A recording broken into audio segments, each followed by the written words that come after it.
Écoute, honnêtement, tout indique qu'on se dirige vers un ralentissement économique majeur. Il est difficile de mesurer exactement l'ampleur de ce qui s'en vient, mais on dirait au moins que ce sera une récession modérée. Dans le pire des cas, cela pourrait ressembler à ce qu'on a connu en 2008 à 2009.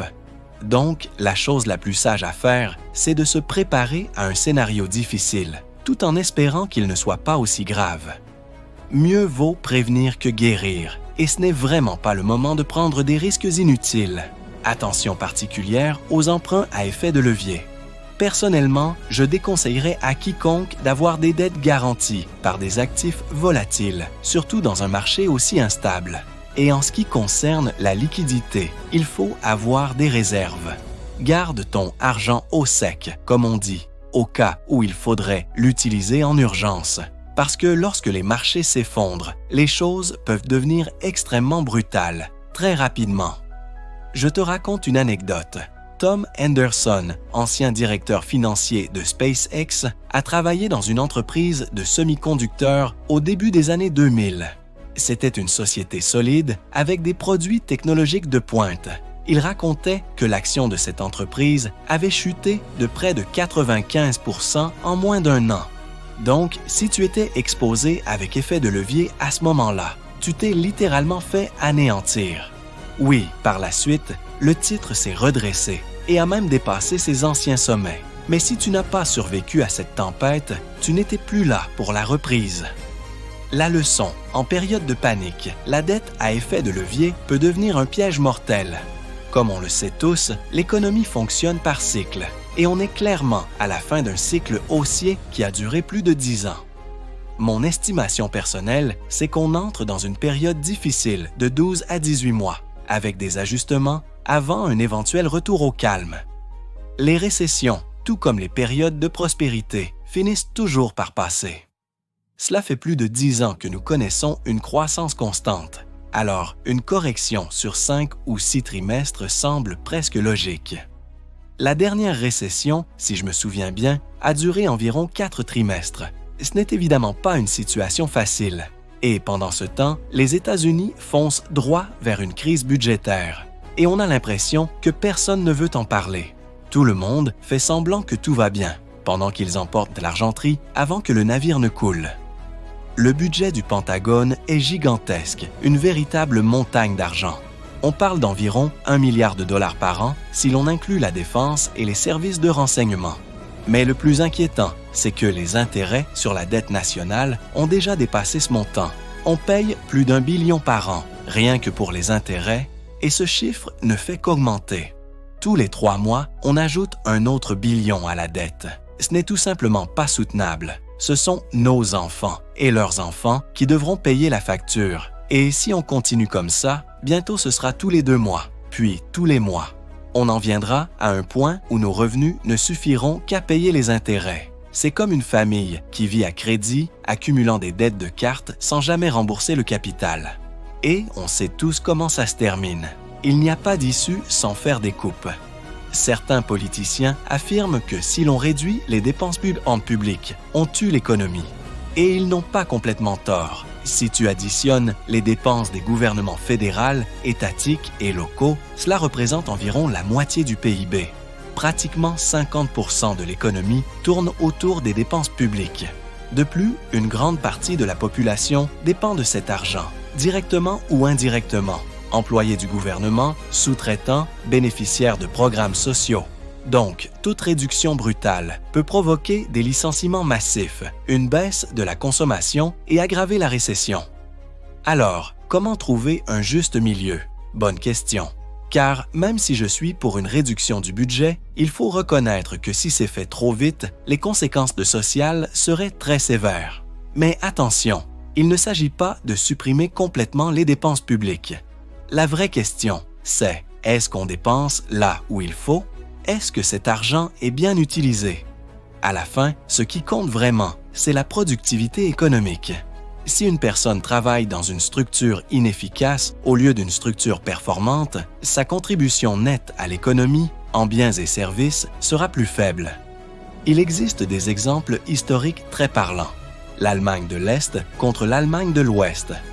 La Corée du Nord contre la Corée du Sud. Même culture, même peuple, mais des systèmes radicalement opposés. En Corée du Nord, les gens survivent à peine. En Corée du Sud, ils ont l'un des niveaux de vie les plus élevés d'Asie. Tout cela grâce à des décennies de croissance sous un modèle plus ouvert et compétitif. La Corée du Nord, c'est un contrôle total par l'État. La Corée du Sud, peut-être 35 à 40 % d'intervention étatique au maximum. Et pourtant, la différence de qualité de vie est gigantesque. Même chose pour l'Allemagne. À l'ouest, innovation, voitures de luxe, développement. À l'est, le Trabant, une voiture qui ressemblait à une tondeuse déguisée. Il fallait s'inscrire des années à l'avance pour espérer en obtenir une. Et même là, seule une minorité y parvenait. Et quand tu la recevais enfin, elle était déjà dépassée. Et ce n'est pas comme si l'Ouest était un paradis ultra-capitaliste. Non, c'était un capitalisme social. Mais même avec ça, la différence de niveau de vie allait de 5 à 10 fois plus élevée. Et pas seulement en termes de revenus, mais aussi de qualité, de sécurité, de liberté. Encore aujourd'hui, certains débattent de quel système est le meilleur. Mais pour moi, c'est simple. Le meilleur système, c'est celui d'où les gens ne cherchent pas à fuir. Voilà tout. Si tu dois construire un mur pour empêcher les gens de partir, c'est que le système est pourri. Ce n'est pas Berlin-Ouest qui a construit le mur, ce sont ceux de l'Est. Et regarde Cuba. Les bateaux ne vont pas vers l'île, ils en partent. Et pourtant, il y a plein d'embarcations vides prêtes à faire le chemin inverse. Mais personne ne veut monter à bord. C'est comme si tout le monde se disait « Et qui serait assez fou pour faire ça ?» Je pourrais monter dans ce bateau et ramer jusqu'à Cuba, ce paradis communiste tant vanté par certains. Une merveille, n'est-ce pas? Et pourtant, les bateaux sont là. Personne ne les récupère. Rien que ça en dit long. Si on réduisait réellement les dépenses publiques de moitié, l'économie s'adapterait et les emplois réapparaîtraient rapidement. Évidemment, je ne parle pas de mettre des gens à la porte du jour au lendemain, sans aide ni période de transition. Le plus logique serait d'offrir une sortie encadrée, que ces personnes continuent à percevoir un revenu pendant qu'elles sont réorientées. Donnez-leur 1 an, peut-être 2, et elles trouveront un emploi dans le secteur privé. Et quand ce sera le cas, elles seront intégrées à un écosystème complètement différent. Encore une fois, le contraste est flagrant. Lorsque l'Allemagne de l'Est a été intégrée à l'Ouest, le niveau de vie à l'Est a explosé. Les mêmes personnes, un système différent. Cela dit, si une transition comme celle-là était mise en œuvre, le nombre de fonctionnaires mécontents serait préoccupant. Peut-être même que je n'en sortirais pas indemne, qui sait. Mais l'essentiel est le suivant. Si on ne fait rien maintenant, dans cette fenêtre d'opportunité unique qui ne se présente qu'une fois par génération, alors on ne le fera jamais. Il y a un délai d'action et il est court, 4 ans peut-être. Et si rien ne se passe durant ce laps de temps, l'occasion sera perdue. Je suis convaincu que si l'on élimine la bureaucratie absurde et que l'on réoriente les talents vers le secteur privé, on assistera à une explosion de productivité et de richesse. On pourrait être à l'aube d'un nouvel âge d'or, et ce serait spectaculaire. Attention, ce n'est pas qu'il n'y ait pas de gens compétents dans l'administration. Il y en a, sans aucun doute. Le problème, c'est qu'ils travaillent dans un système qui fonctionne mal, et lorsqu'on les transfère dans un environnement plus dynamique, leur performance s'améliore de manière étonnante. On l'a vu après la réunification allemande. Les mêmes personnes, une nouvelle structure. Résultat, prospérité. Il suffit simplement d'un cadre de travail plus efficace. Pour beaucoup, le visage le plus visible de l'État, c'est le Bureau des immatriculations, le DMV. Et cela en dit déjà long. Imaginez que toute l'administration soit comme le DMV, mais multipliée par 1000. Est-ce vraiment ça que l'on veut étendre? Cela fait des décennies qu'aucune tentative sérieuse de réduction de l'appareil d'État ou de révision des réglementations inutiles n'a été faite. La dernière fois que quelqu'un a vraiment essayé, c'était Reagan, dans les années 80, il y a plus de 40 ans. Et si on ne fait rien, les lois et les normes s'accumulent sans fin, jusqu'à ce que, littéralement, tout finisse par être illégal. C'est pour cela qu'il est aujourd'hui presque impossible de réaliser de grands travaux publics aux États-Unis. Un exemple ridicule, le train à grande vitesse en Californie. Ils ont dépensé des milliards et tout ce qu'ils ont construit, c'est une section de 180 mètres. Sans rail. Voilà où va ton argent, environ 1600 $ par pied de béton. Je ne plaisante pas. Oui, je sais que je suis parfois trop optimiste sur les délais. Mais si je ne croyais pas que les choses pouvaient s'améliorer, je ne ferais pas ce que je fais. Au rythme actuel, ce train ne sera pas prêt avant le siècle prochain. Ils ne le termineront probablement jamais. À ce moment-là, on aura peut-être la téléportation ou quelque chose du genre. Sincèrement, beaucoup de pays, pas seulement les États-Unis, sont piégés dans un labyrinthe réglementaire. L'Europe est peut-être même dans une situation pire. C'est comme être ligoté par des milliers de fils invisibles. Une règle isolée ne semble pas si mauvaise, mais quand on en cumule des millions, on est paralysé. Et cela constitue un impôt déguisé, un coût supporté par toute la société sans qu'elle ne s'en rende compte, par l'inefficacité. Je te donne un exemple récent. SpaceX a reçu une amende de 140 000 $ de la part de l'EPA pour avoir versé de l'eau potable sur le sol. De l'eau potable. On parle ici de Starbase, une zone où il pleut à verse. L'eau tombe du ciel. On l'utilise pour refroidir la plateforme de lancement. Aucun dommage environnemental. Ils l'ont eux-mêmes reconnu. Oui, aucun dommage. Alors, on a demandé, alors pourquoi l'amende? Réponse, vous n'aviez pas le permis. Un permis pour de l'eau qui tombe du ciel dans un endroit où il pleut tous les jours, à côté de l'océan. Les rues se retrouvent inondées dès qu'il pleut, et cela nécessite une autorisation administrative. Ils nous ont dit, nous ne traiterons plus aucune demande de lancement tant que vous n'aurez pas payé. C'était du chantage, et on a dû payer. On ne peut pas continuer comme ça. À ce rythme, on n'atteindra jamais Mars. C'est pourquoi une déréglementation raisonnable est nécessaire. Et elle doit être menée de manière publique et transparente. Mettons les règles sur la table, lesquelles ont du sens. Y en a-t-il une qui compte vraiment pour le public? Parfait, on la garde. On en enlève une et elle s'avère utile. On peut la rétablir, ce n'est pas grave. Le problème, c'est qu'il n'existe aucun mécanisme pour supprimer les règles obsolètes. Il manque un service de ramassage des déchets réglementaires, pour ainsi dire. Les taux d'intérêt ont augmenté, rendant les prêts plus coûteux. On a vu des chutes importantes en bourse, notamment dans les actions technologiques et à forte croissance.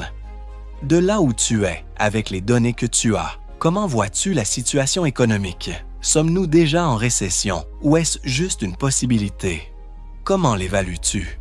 Eh bien, faire des prévisions économiques est toujours compliqué. Le plus raisonnable, c'est de parler en termes de probabilité. Et il faut comprendre qu'une récession, ce n'est pas la fin du monde. J'en ai vécu plusieurs. Ce qui se passe généralement, c'est que lorsqu'un cycle de croissance dure trop longtemps, le capital commence à être mal alloué. On commence à financer n'importe quelle folie. Littéralement, il pleut de l'argent sur les projets les plus absurdes. Tu as sûrement déjà vu quelque chose de similaire à plusieurs reprises. À un moment donné, les choses deviennent incontrôlables et l'allocation des ressources humaines devient inefficace, avec des personnes impliquées dans des tâches sans signification, qui n'apportent aucun bénéfice à la société. Dans ces moments-là, ce dont on a vraiment besoin, c'est de quelque chose comme un lavement économique, si l'on peut dire ainsi. Quelque chose qui force tout le monde à ressentir une certaine gêne et à repenser la situation. Mais, à terme, ce lavement économique fait son travail et nettoie le système, pour ainsi dire. Les entreprises qui ne créent pas de valeur disparaissent et celles qui produisent des biens et des services utiles restent debout et prospèrent. La leçon est claire. Si tu fabriques quelque chose d'utile qui a un vrai but, assure-toi de ne pas opérer trop près du bord en termes de capital. Il est crucial d'avoir suffisamment de réserves pour pouvoir survivre lorsque les temps deviennent incertains, parce que, par le passé, pendant les récessions, les choses ont radicalement changé d'un moment à l'autre, comme si quelqu'un éteignait la lumière. David, tu te souviens de l'époque de PayPal, n'est-ce pas?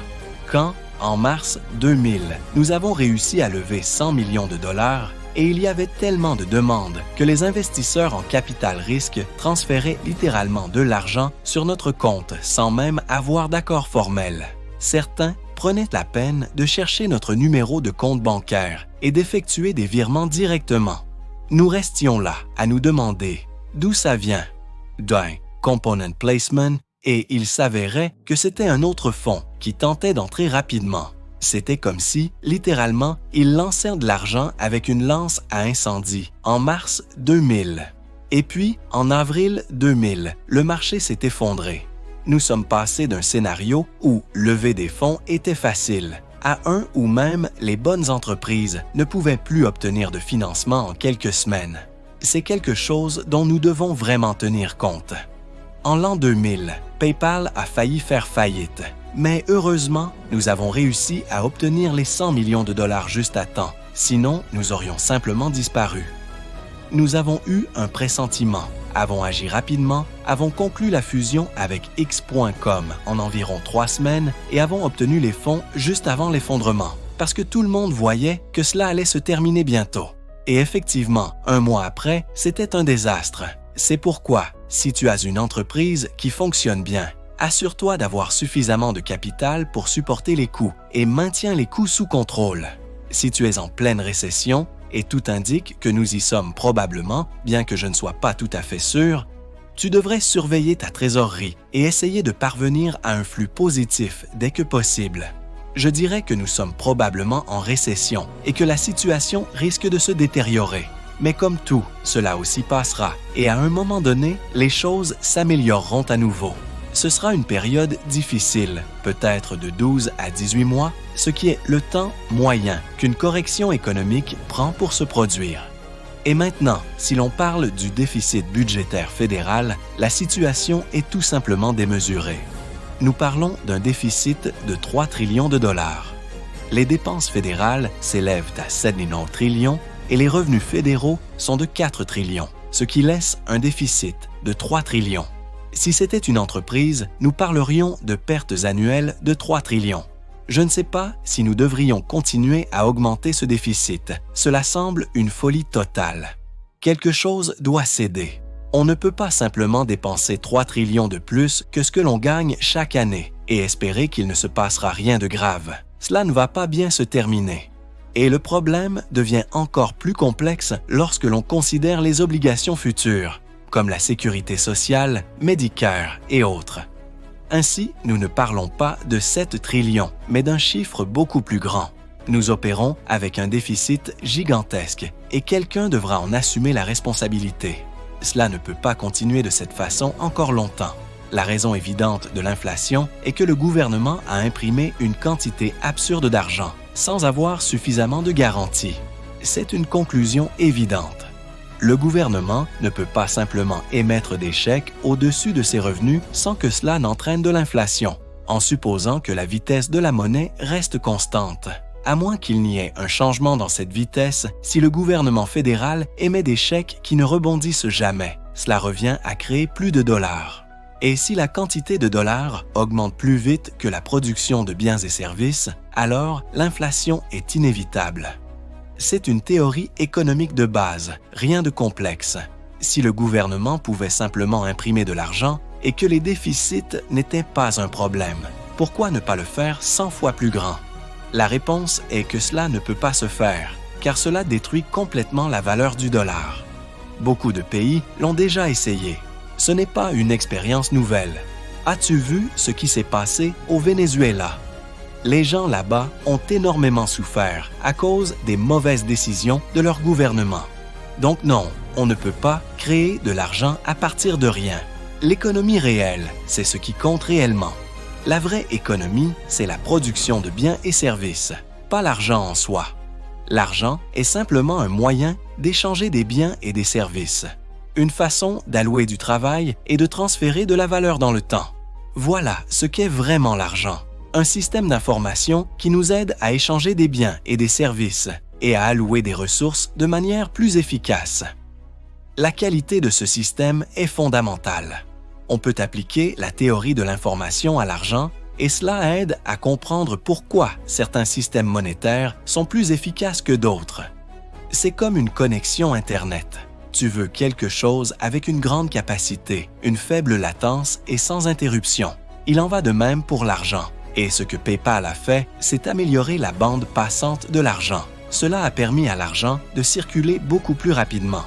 Au lieu d'envoyer des chèques par la poste, ce qui était incroyablement encore le cas en 2000, maintenant, tu pouvais faire des virements en temps réel. Cela a permis aux entreprises d'envoyer des produits immédiatement, au lieu d'attendre des jours que la banque vérifie un chèque envoyé par la poste. Le but ultime de PayPal, si l'on analyse son évolution, était vraiment de transformer la manière dont nous effectuons les paiements, en faisant passer ce qui était à l'origine un service spécialisé dans les paiements électroniques, pour des niches très spécifiques, à quelque chose de beaucoup plus grand, un système financier mondial. L'objectif fondamental était d'intégrer diverses bases de données anciennes, principalement celles utilisant COBOL et confinées au mainframe des institutions bancaires, qui ne traitaient que des volumes importants de transactions de manière lente et par lot, vers un système unique, en temps réel, beaucoup plus efficace et sécurisé. En faisant cela, ce que nous proposions réellement était une révolution dans la gestion financière mondiale. À long terme, les systèmes traditionnels de COBOL finiraient par disparaître et toute cette infrastructure bancaire reposant sur des technologies obsolètes s'effacerait. Cela, sous de nombreux aspects, nous rappelle que la véritable compétition dans l'économie mondiale n'est pas seulement locale, mais aussi globale, surtout lorsque nous faisons face à des économies comme celle de la Chine. Si nous voulons rivaliser avec les entreprises chinoises, nous devons élever notre niveau de compétitivité. Tesla, par exemple, est un exemple frappant de la manière dont une entreprise avec une éthique de travail exceptionnelle peut triompher, non seulement en ayant une technologie avancée, mais aussi en comptant sur des équipes engagées et efficaces, en particulier dans des marchés aussi complexes que le chinois. La compétitivité dans le monde des affaires ne concerne pas seulement la qualité des produits, mais aussi la capacité à s'adapter rapidement et à maintenir une éthique de travail solide. À cet égard, l'éthique de travail aux États-Unis, bien que souvent critiquée, reste supérieure à celle de nombreuses autres entreprises mondiales, notamment dans des secteurs clés comme l'automobile et la fabrication. Les entreprises doivent être conscientes que leur objectif est de créer de la valeur réelle à travers leurs produits et services, et non de devenir des plateformes politiques ou des lieux où l'on se réunit pour des intérêts étrangers à leurs objectifs fondamentaux. Depuis que j'ai commencé à travailler avec des PDG d'entreprises diverses, je leur ai toujours insisté sur la nécessité de rester financièrement solide. Il ne suffit pas de survivre au jour le jour, il faut aussi planifier pour l'avenir, en prolongeant leur capacité opérationnelle et en assurant des fonds jusqu'en 2025 si nécessaire. Le monde des affaires, tout comme le marché, est imprévisible et il est essentiel d'avoir une réserve financière adéquate pour traverser les moments difficiles.